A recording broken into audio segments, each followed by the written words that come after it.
So here's the problem. I bought a MaxJax tilt and I was going to do a review on it for you. After I assembled it, I realized that it's not intended for body-on-frame cars. I ended up solving that problem. I'm going to show you how, and then I'm going to give you a review on how it works.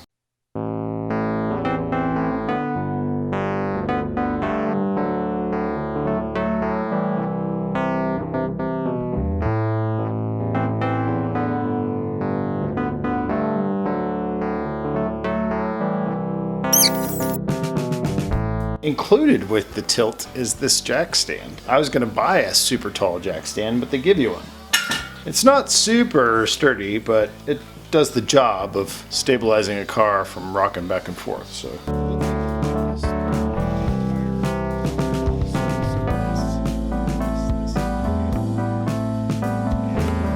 So this is a big monster bolt that goes in and makes the two arms of the scissor meet at one common, man, I'm having trouble with words tonight. A common nexus, a common, what am I trying to say? A common fulcrum? Probably not the right word, but whatever, you know what I mean.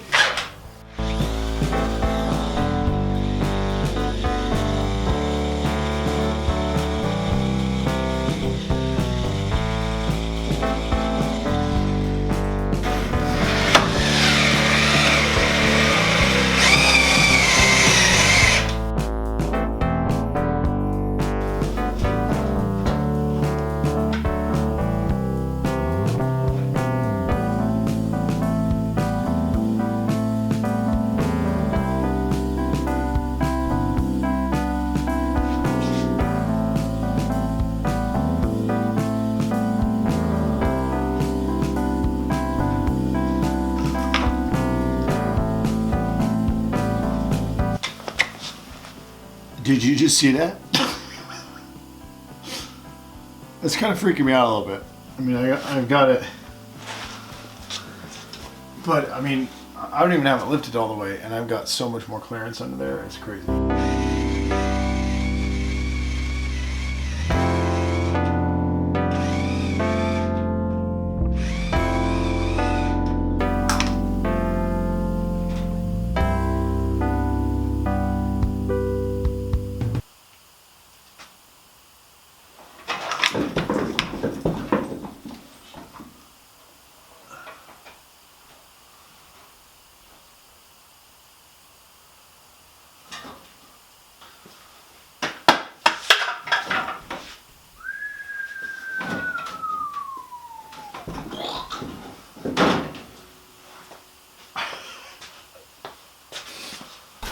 Oh my gosh, look, I'm sitting under the car.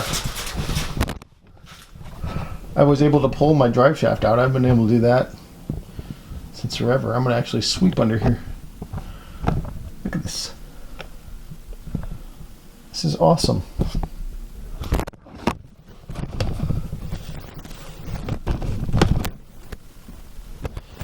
This is miraculous. And I think I could go up even one more notch. But I don't want to push it because I'm resting this whole thing on a big steel bar. But it's more stable than the jack stands I had under here. It's crazy.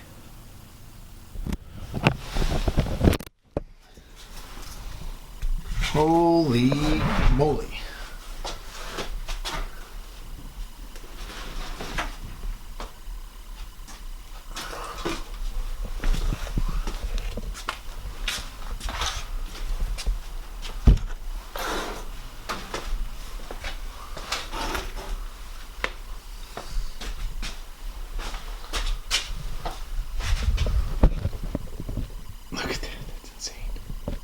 Some of the boxes I have on the top of the car are touching the ceiling.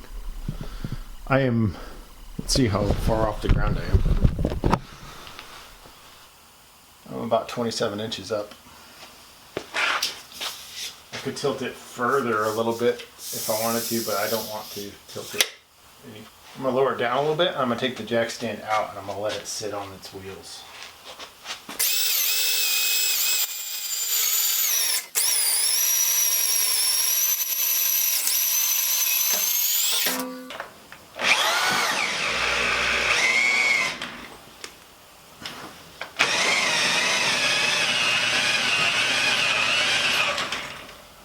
I'm going to overheat my drill.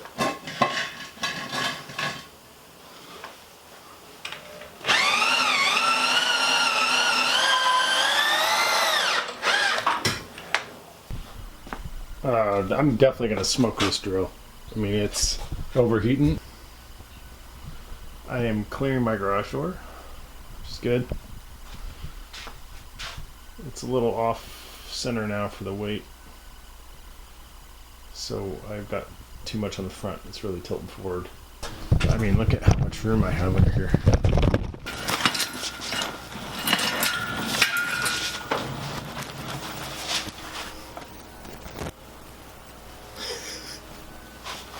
Okay, is the MaxJax tilt for you? For its price, it's pretty awesome.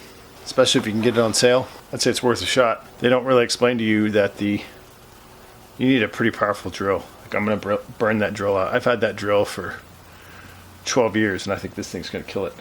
I will be lucky to get this thing back down. You also need a drill that's gonna take like a 1/2-inch chuck. Or bigger than that. Yeah, it's a really beefy attachment for the MaxJax mechanism, the raising and lowering mechanism. But you can really get under there. I mean, my garage is 8 feet tall, so plenty of room.